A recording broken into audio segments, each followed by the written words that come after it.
dadaan kami dito papuntang SM Manila. So nakikita ko siya. Kasi hindi pa siya ganito well-established and ka-well-painted. And I don't think, 2022 daw itong tower na to. So I don't think na meron na siya nung mga panahon na yun. So I'm just happy kasi nung bata ko sobrang curious ko talaga. Ano meron kaya sa taas ng tower na yan? Nandun ba yung mayor? Well, wala po dito yung mayor. Pero I'm so happy kasi na-cure ko yung inner child ko today.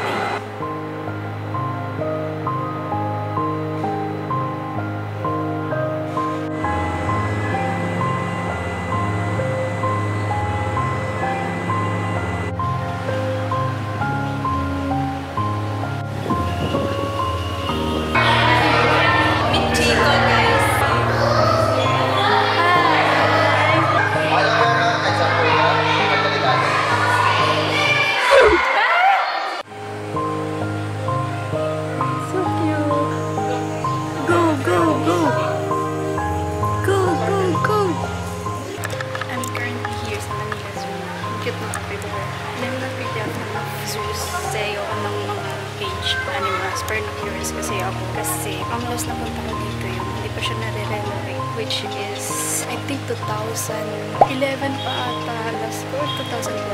I was a very little girl and first time ko siya mag-visita uli ngayon na fully renovated. Poor tiger. Tiger should be out in the wild. Pumuntang Manila so para anong bash.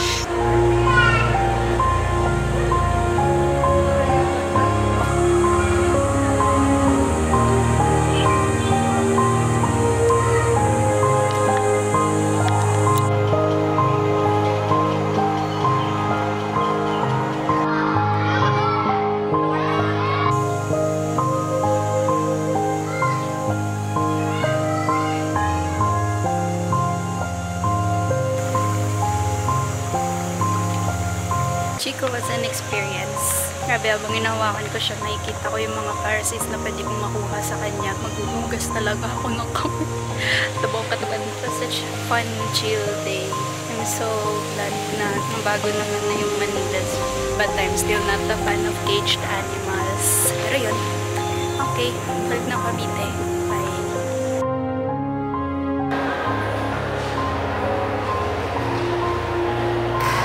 Pupunta na sa third destination, which is Manila Clock Tower. Nakakaya naman magsalita sa camera, banto atawid. Okay, bye. So, I am unboxing this book na ang tagal nang nakastock sa sasakyan. Pinili ko pa siya sa MIBF, Manila International Book Fair, last year. Kasi hindi ko pa siya nababasa sa sobrang busy. So, gagawin ko siyang props today. It's so hot.